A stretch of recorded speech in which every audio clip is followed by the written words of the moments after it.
Hi అండి, అందరికీ welcome to our channel easy వంటలు ఇన్ మై కిచెన్. నేను మీ మోనిక. ఈరోజు వీడియోలో పిల్లలకి ఎంతో ఇష్టమైన కేకు ఎలా ప్రిపేర్ చేయాలో చూపిస్తానండి. అది కూడా చాలా హెల్దీ అనమాట. మైదా లేకుండా, పంచదార లేకుండా ఎంతో హెల్దీగా ఉండే ఈ సాఫ్ట్ కేక్ని ఎలా ప్రిపేర్ చేయాలో చూపిస్తానండి. ఫస్ట్ ఒక బౌల్ తీసుకోవాలి. దీంట్లో ఒక 1 కప్పు పెరుగేసుకుంటున్నాను. పెరుగు అనేది ఫ్రిడ్జ్లోది కాకుండా ఫ్రెష్గా మనం తోడు పెట్టుకుంటాం కదా, ఆ పెరుగు వేసుకోవాలి. అదే రూమ్ టెంపరేచర్లో ఉండే పెరుగుని వేసుకోవాలి. తర్వాత దీంట్లో ఆయిల్ యాడ్ చేస్తున్నాను. నేనైతే ఆయిల్, నెయ్యి కలిపి ఈక్వల్ క్వాంటిటీలో తీసుకున్నాను. మీ ఇష్టం, మీరు మెల్టెడ్ బటర్ అయినా, నెయ్యి అయినా, ఆయిల్ అయినా యూస్ చేసుకోవచ్చు. వీటిని ఒకసారి బాగా మిక్స్ చేసుకోవాలి. ఇప్పుడు దీంట్లో నేను బెల్లం యాడ్ చేస్తున్నానండి.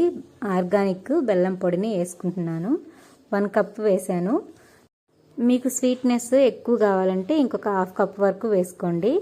వీటన్నిటిని బాగా మిక్స్ చేసుకున్న తర్వాత వామ్ మిల్క్ వేసుకుంటున్నాను. గోరువెచ్చగా ఉండాలి పాలు. ఆ పాలు వేసుకొని మరొకసారి బాగా కలుపుకుందాము. బెల్లం పొడే కాబట్టి వేసుకుంది, తొందరగా మెల్ట్ అయిపోతుందండి.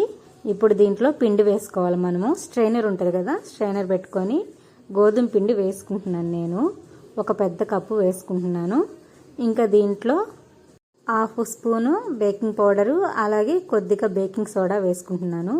ఈ పౌడర్ అంతా బాగా మిక్స్ అయిపోయేలాగా ఈ పిండిలోకి కలుపుకొని ఇక్కడ చూపిస్తున్న విధంగా మనం మిక్స్ చేసుకున్న బ్యాటర్లో వేసుకోవాలండి. ఇప్పుడు దీన్నంతా బాగా మిక్స్ చేసుకున్నాము. బ్యాటర్ అయితే ఇలా ఉండాలి. మీకు ఒకలా గట్టిగా వచ్చిందంటే ఇంకొద్దిగా పాలు యాడ్ చేసుకొని ఇక్కడ చూపిస్తున్న విధంగా కలిపి పెట్టుకోవాలి.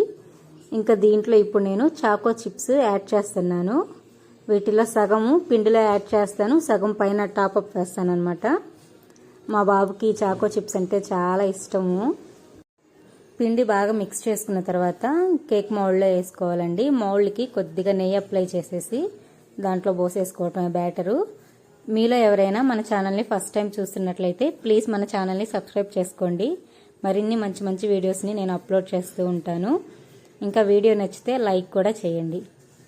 ఇలా పిండిని బాగా సర్దేసుకున్న తర్వాత పైన మిగిలిన చాకో చిప్స్ వేస్తున్నానండి. ఈ చాకో చిప్స్ని ఇలా పైన వేసిన కేక్ బేక్ అయ్యేటప్పుడు ఇవన్నీ లోపలికి పోయి పిండి మాత్రమే బయటకు వస్తుంది. నేను చాలాసార్లు చేశానన్నమాట. చేసినప్పుడు నాకు అలాగే వచ్చింది. సో ముందుగా అయితే నేను ప్యాన్ని ప్రీహీట్ చేశాను. ఇప్పుడు దీంట్లో మనం ప్రిపేర్ చేసుకున్న కేక్ బ్యాటర్ని పెట్టేసి మూత పెట్టేసేసి ఉడికించుకోవటమే అనమాట. 1/2 అవర్ వరకు పడుతుందండి. ఇక్కడ ఈ హోల్ ఉంది కదా, ఈ హోల్ని కూడా నేను టిష్యూ పెట్టి మూసేసాను. కాసేపు తర్వాత చూడండి, కేక్ ఇప్పుడిప్పుడే బేక్ అవుతుంది కదా, కేక్ అంతా పైకి వస్తుంది చూడండి. మనము మౌల్డ్కి హాఫ్కే కదా పోసింది, కానీ కేక్ ఇక్కడ చూడండి ఫుల్గా వచ్చింది. నాకు 1/2 అవర్ పట్టింది ఈ కేక్ బేక్ అవటానికి.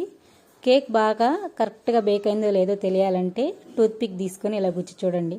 నీట్గా వచ్చిందంటే కేక్ కరెక్ట్గా ప్రిపేర్ అయినట్టు. దానికి కానీ పిండి అంటుకుందంటే ఇంకాసేపు ఉంచాలని అర్థము. సో ప్యాన్లో నుంచి కేక్ని కిందకి తీసేసి బాగా చల్లారనివ్వాలి. ఇక్కడ చూడండి, నేను బటర్ పేపర్ యూజ్ చేయకపోయినా కానీ కేకు దానంటే అదే ఊడొచ్చేస్తుంది అనమాట. కేక్ బాగా చల్లారిన తర్వాత రివర్స్ చేసుకోవటమే.